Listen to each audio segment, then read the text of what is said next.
I'm here with my friend Paddy McNally today. And Paddy, it's really great to have you here with us. Do you want to introduce yourself a little bit and the sort of work you do? And then we can say a bit about how we know each other. Yeah, thanks, Bev. It's nice to be here chatting with you today too. My name's Paddy McNally. I'm a consultant clinical psychologist. I have worked predominantly throughout my career with people who have a learning disability, both children and adults. And more recently, I've kind of been focusing on trauma-informed care. And more recently, I've co-produced the trauma-informed care framework for residential and supported living services for adults with a learning disability. So that's how I came across you, actually, Paddy. So we were introduced through John Kiesler, weren't we? Who we just Yeah. published a paper with.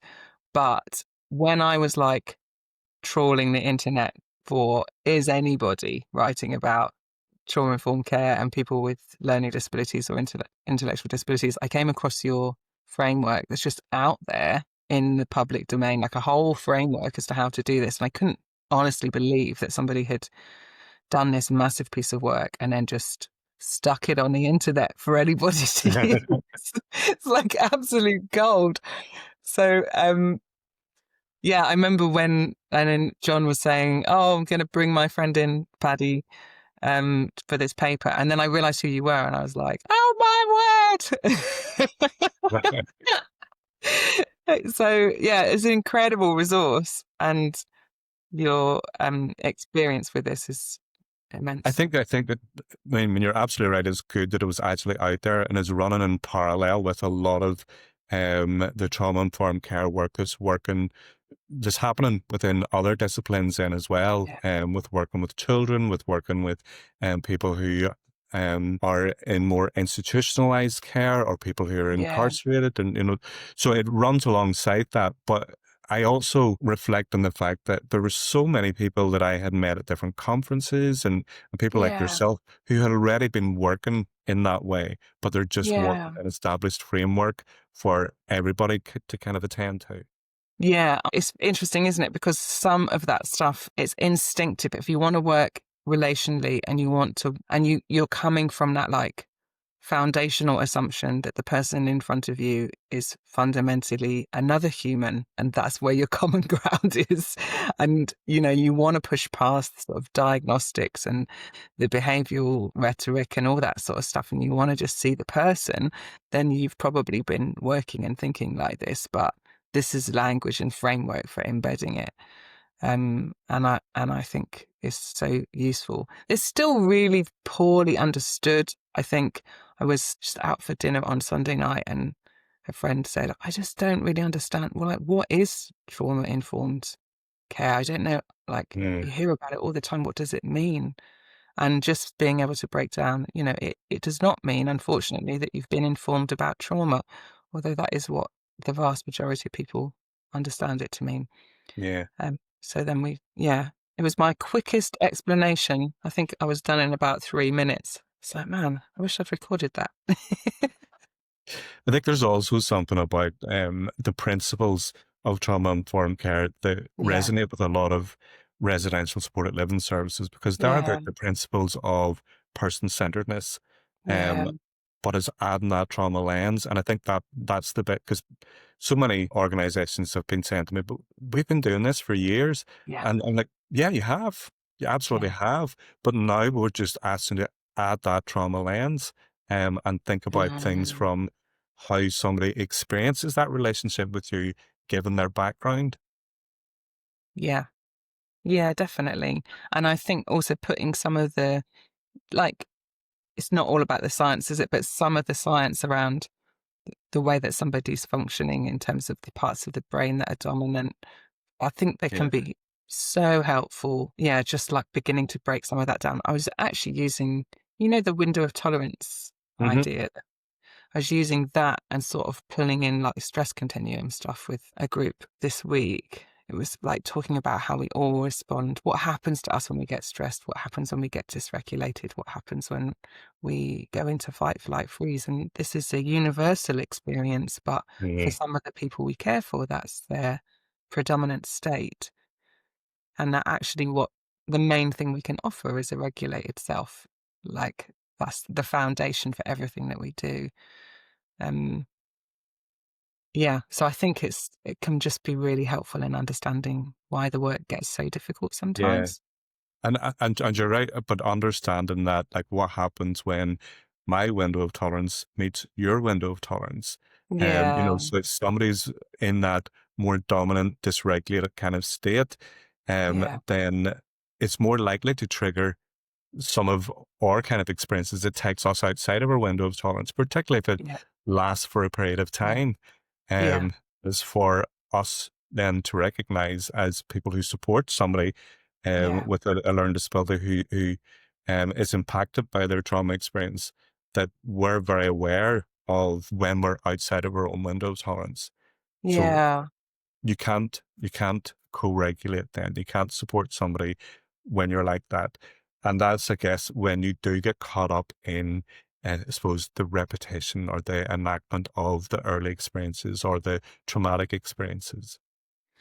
Yeah, definitely. Yeah, which is kind of what we wanted to talk about today, wasn't it? This, like, what happens in teams, and why the work can become difficult, and it can Mm. stay difficult for a team, or they can go through seasons where it feels impossible to manage. Like, what's playing out in those. I was thinking about a team I worked with a little while back who you could tell that the vast majority of them had come into the work because it was work they wanted to do, and it Mhm. had been very satisfying for them. They couldn't imagine doing another job, and yet it had become impossible for them. Mhm. And we've got one of the team saying to me, "Every day I get myself ready for work, and I get like positive self-talk. I tell myself it's gonna be okay, and I tell myself that this is the job I wanna do, and I walk in a door and I just feel immediately overwhelmed. I wanna cry and I wanna go home." And just helping her to begin to understand that's not you. Yeah. That's something about the space that you're coming into and what is playing out here in Yeah. this house. So talk to us, give us a bit of a sense of what we mean when we're talking about teams getting caught in enactments or getting caught in these processes. I suppose, like yourself, I've been working with staff teams for many years, Mm, and recognizing myself where I get caught up in enactments. So it's not just mm, that staff teams get caught up in enactments, and I yeah, don't. When yeah, I'm working with people, I do as well. yeah, But it's having the space to reflect on it, and I think it's important for staff teams to have that space to be able to think about, actually, what am I regulated enough myself, and when I'm not regulated enough, what am I getting caught up in? And actually, um, sometimes it's more subtle than, oh, I'm dysregulated and I'm not able to do it. It's more subtle, um, um, things that we do in the context of care that is um, experienced by somebody as quite re-triggering for them. So I kind of use the interpersonal dynamic model when I think about the cycle that we get caught up in. um, Um, and it's thinking about, well, the person we support has a perception or an experience of others, and then they act in a way, or they see themselves act in a way that is a response to how they feel.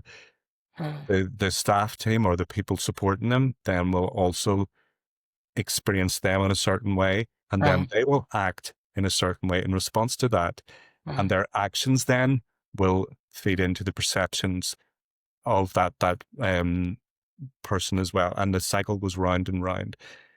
That's probably a lot of language to to explain a simple kind of process. So it's cyclical. It's the relationship. So my experience dictates how I behave. yeah, The How other people perceive my behavior dictates how they behave, which then mm. dictates how I experience them, and it just goes round and round in a circle. Um, I used to like mentor a girl who had been through a lot of trauma, and every time we met, she would tell me something that she believed that I wouldn't like, and she would say, "You don't approve of that, do you?" And because I have such a strong relationship with the word approval, and I really hate the concept of approval, like, and disapproval and what that means for me, I would just resist this with all. I would not say I approved of her, and I would not say that I would just wriggle out of the question. Mm, And it went round and round and round between us. And eventually I realized that this was not about me per se. She was interacting with her past mum and the desperate mm, need both for approval, but also that if disapproval came, that it would be explicit and that she would have mm, a clear boundary of what was okay and not okay in the relationship because it was all muddled up for her. yeah. And so I was reacting from my past in how I responded to the question, but her question was not about me, it was about her past. And so we're caught in this cycle, in this loop where we go round and round around the same thing. We both find it deeply dissatisfying and frustrating. And and my predominant experience was stuck. I'm stuck. I can't move forward with this girl. Mm, And and but this can happen, can't it, between a, a young person who the team is serving and the team themselves, that they get stuck in an interaction where the team is bringing their values or even their personal experiences, and then the individual is bringing something from their past. yeah, absolutely. And not necessarily even in a conscious way. And they probably Yeah, still think that they're acting in a way that, often think they're acting in a way that, is about care. yeah, And I suppose if I can give an example, like talking to teams is so important and being able to pick these and think, okay, well, if it's a cycle, then there's a way out. There's a way to break the mhm, cycle. I was thinking about, one young woman in her staff team that I worked with, and she had come from a long history of neglect and abuse within her early life experience. And she was living in supported living. And there were times then where things had kind of been felt a little bit unsafe for her, a bit unsettling in where she lived. mhm, And her response to that was then to get very, very angry and very agitated and quite destructive in her environment. yeah, And whenever the staff team were trying to support her, mhm, she would have been, tell him quite clearly to leave her alone. yeah, Um, and the staff team, in the context of her terms, that is her right. She's asked us to leave her alone. We need to leave her alone. right, But then her experience of that, it triggered so many of her rejection and abandonment kind of yeah, experiences. And obviously the staff were backing off in their fearfulness of what was happening, but in the context of care, responding to her request. When the staff moved away, then she would become more distressed and yeah, the level of destruction would increase. Um, and the staff couldn't figure out why this was. But when we talked about the abandonment experience for her, yeah, we were able to think about, but what could staff offer that felt more containing for her, that felt like she helped her to feel like she wasn't being abandoned, but she was being respected in her choice for people to move away from her yeah, at that point.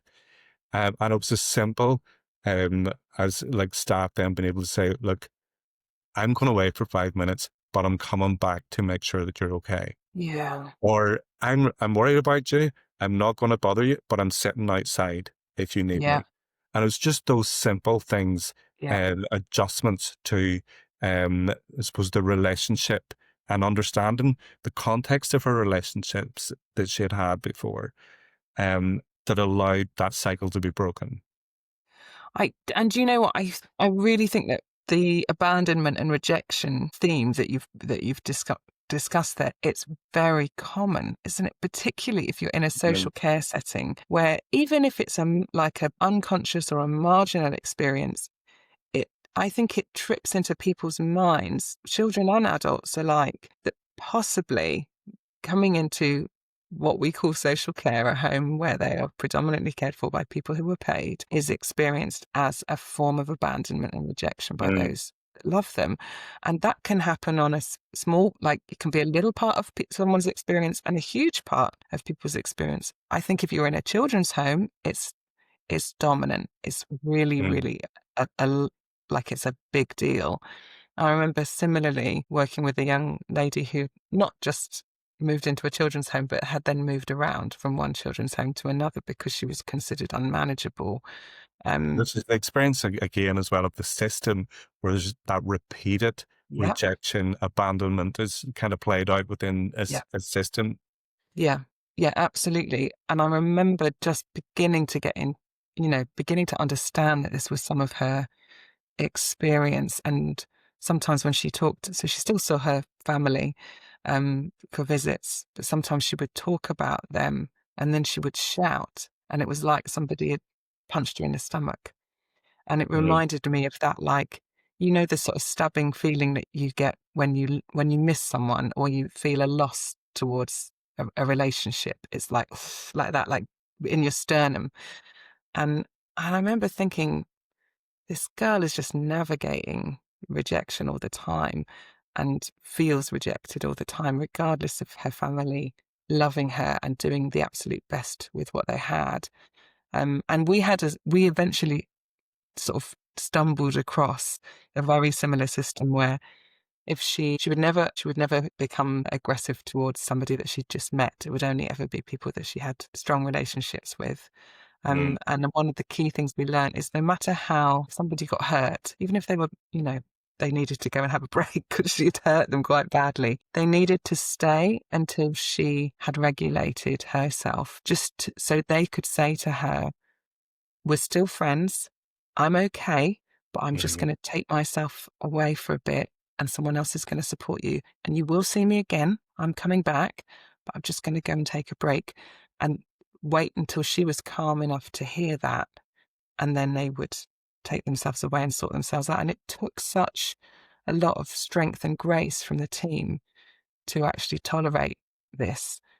But mm, the result was significantly less distress from her and a fairly rapid decrease in those episodes of distress because she trusted that even if she lost control with somebody that she cared about, they were not going to reject her and they were not going to go out of her life. Um, and all of the narratives on her moves had always been, she's too challenging, she's unmanageable, yeah. therefore she has to go. Yeah, I guess it's important to hold on to the fact that staff need space to be able to reflect Yeah, on, to think about that. yeah, If they're just doing this day in daily, then um, they're still working very much in the context of care and trying to do their best. yeah, But if they don't have the space to think about those kind of relationships, to think yeah, about what's happening in those enactments, then it's very difficult for them then to come up with ways of, okay, well, this is what we can try differently. This is how we can try to break that cycle. This is where we can yeah. step out of it.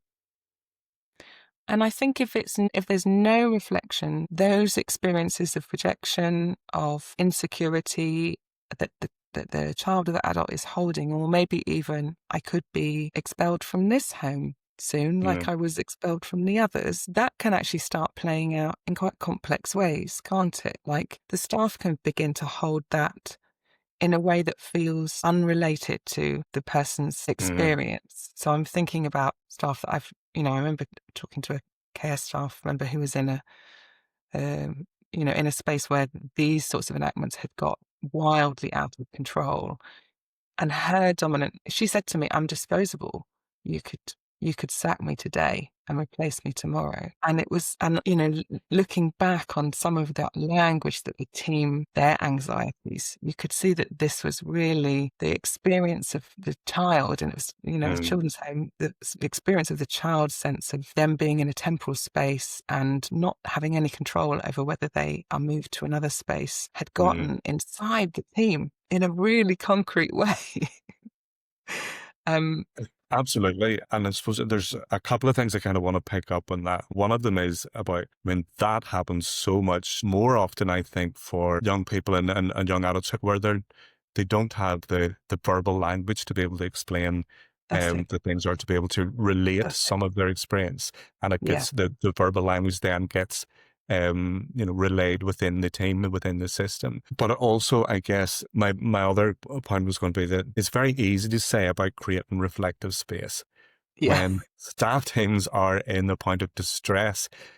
They don't want to be kind of reflective. They're in survival mode. Yeah. And the capacity to be reflective is um, significantly reduced. So I Yeah. think it's very easy, and it can be a tick box exercise to say, yeah, we've got reflective practice and we've got reflection under supervision and whatever. But we both know, and many people will know that when somebody is in a very crisis situation, when a staff team is in a crisis situation, the last thing that they're going to be able to do at that point in time is reflect. Yeah. And no one should ask them to in those like crisis moments. Yeah. I'm smiling and it's making me chuckle because I remember consulting to an organization where, we very much went in and were like, we, we're going to make some reflective spaces. We're going to like just pull back and create. And then I got more and more sort of entrenched in the organization. And by the time you've done 2 15-hour shifts back to back, like you, you're not going to make any space for anyone to reflect. Unless someone is doing something concretely useful, like laundry or making a meal. You just got no space. When someone comes and says, "Oh, I'm just struggling with this. Can I talk to you about it?" You'd be like, "No." But I wonder, I think is that for me, that's where the principles of trauma informed care come in, and thinking Yeah, about creating that safety and security. So my role then at that point, I think, is to help soothe the staff team, yeah, to help create that sense of safety and security yeah, before then they have that capacity to reflect. But you need to do that first. yeah. I was talking recently with a few practitioners about this idea that when they are in a crisis, so, we were talking about some situations where emergency services had been called. Mm, In that moment, you're not supposed to reflect. You're supposed to have your adrenaline up. You're supposed to be operating out of not a dysregulated, but a regulated amount of fight, flight, freeze. mm, That's where your brain is sharp. You're going a million miles an hour. You have to learn how to manage yourself in those moments. But yeah, you need to be fast and efficient, mm, and your body is going to serve that. But the critical bit is like, how long can you sustain that? How long does it take you to come back down again? When do you pay the cost for that? Because there's a cost to being in that headspace. mhm. So when is the point when you need to start almost like putting back in what has been depleted through, just being kind to yourself and helping yourself to regulate and then making the space for Yeah. reflection.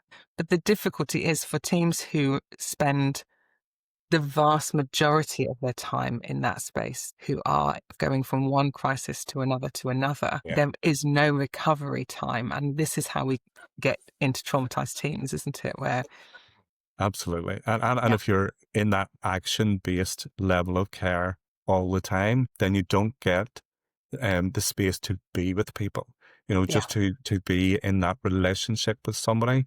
yeah, And that's the bit, I guess, that is the focus. And I guess if you can put some sense of security, some sense of Mhm. soothe around the staff team, then that allows, because you quite rightly said earlier, a lot of the people that we work with come into the care profession because they care about people. They want to develop those relationships with people. But if their job is constantly so stressful that they're at the action based Mhm. level of caring, then the relational bit gets missed. Exactly. And there's a sense to which isn't I don't have any good science around this, but I noticed that the sort of mild dysregulation state where you're in sort of mild crisis mode, if you sustain that long enough and regularly enough, there's an element to which it becomes addictive because the cost of coming back down into the window of tolerance into a regulated space is just too great.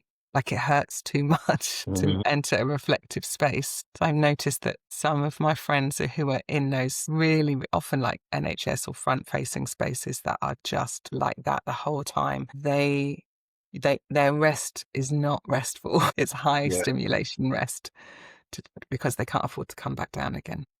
But I wonder as well, does their value be held then on what they can do and what they produce, as opposed Yeah, to how they can be with somebody? who they are. Yeah, yeah, for definite. And I guess like learning to notice these things is helpful, isn't it? Because even if you're in a team that has learnt to operate only out of crisis and is always going to maintain some level of crisis because that's the known place of functioning, it is Mm. recoverable. It's going to take a bit of help. It's probably going to take someone external coming in. But all of this stuff is adaptive. We adapt up into these spaces and we can adapt back down again with a different approach and Mhm. some different space to reflect and to think. Yeah. But with the right organizational structures around Yeah, it. And I think, again, I suppose not to think back to the trauma informed care kind of piece, but it is an yeah, organizational kind of it approach. is. It's not just what you do as an individual. And No, so the organization as a whole has to be thinking about, have we got the right support structures yeah. for the staff team to allow them to be regulated enough, to allow them to hold relationships and be able to co-regulate with the people they support. And that's so important, isn't it? Because I think one of the things that can be so demoralizing for a staff member is the idea that if they could just be more regulated, if they Mm, could just work harder on being mm, calm and available, that they could somehow get themselves out of this. And mhm. yeah, I remember going back to that staff member who was saying, I work really hard to get here well, and then I get here and I feel despairing and overwhelmed, and just helping her to see like this isn't going to stop. There's no toolkit for you in isolation that's going to stop this experience happening. But Yeah, we have to notice that this is your experience is the product of what's happening in the context of the culture and the organization. So we then need to work together to begin to shift the whole structure, and then what you want to do will become possible for you. And I think that is so important because otherwise people can think, I just need to work harder. I just need to be more yeah, regulated yeah. and then it'll be okay. And I think for some organizations, there has been an emphasis on self-care and making sure that staff know about self-care.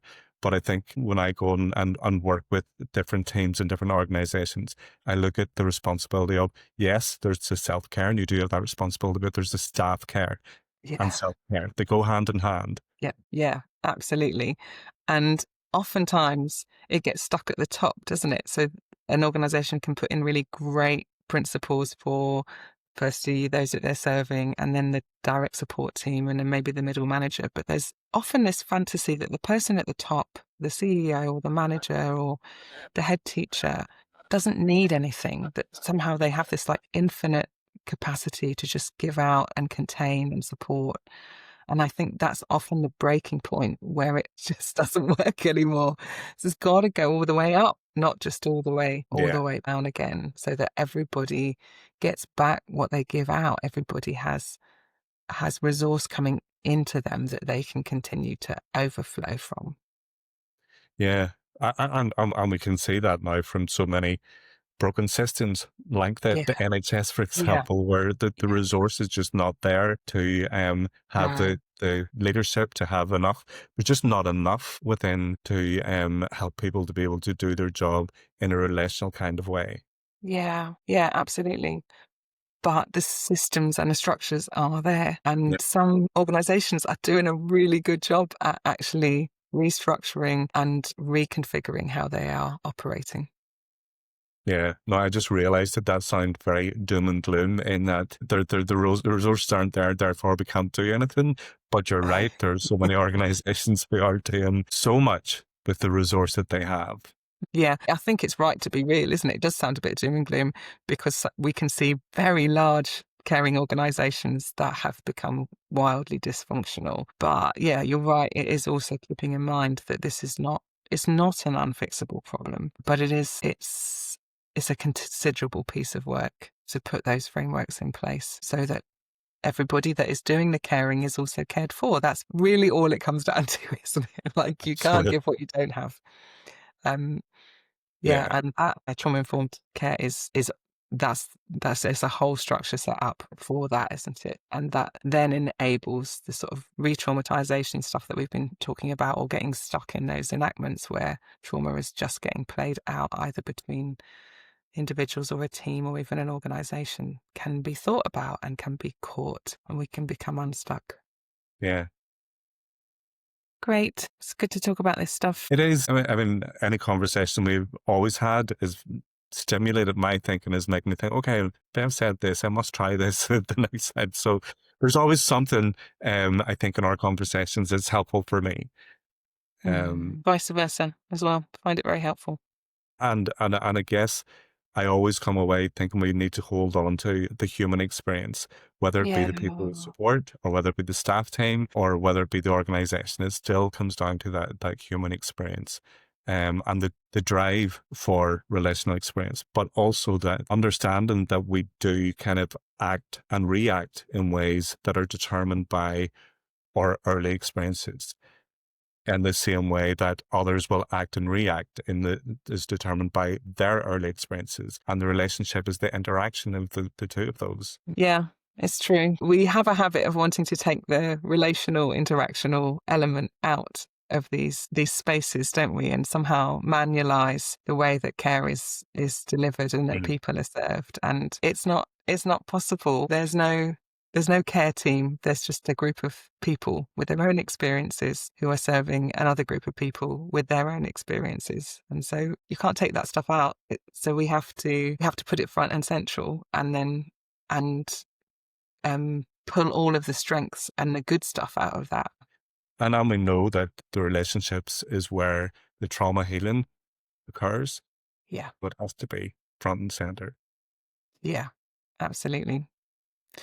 That's a great thought to end on. So Yeah. thanks, Paddy. Appreciate you. Thanks, babe. Me too.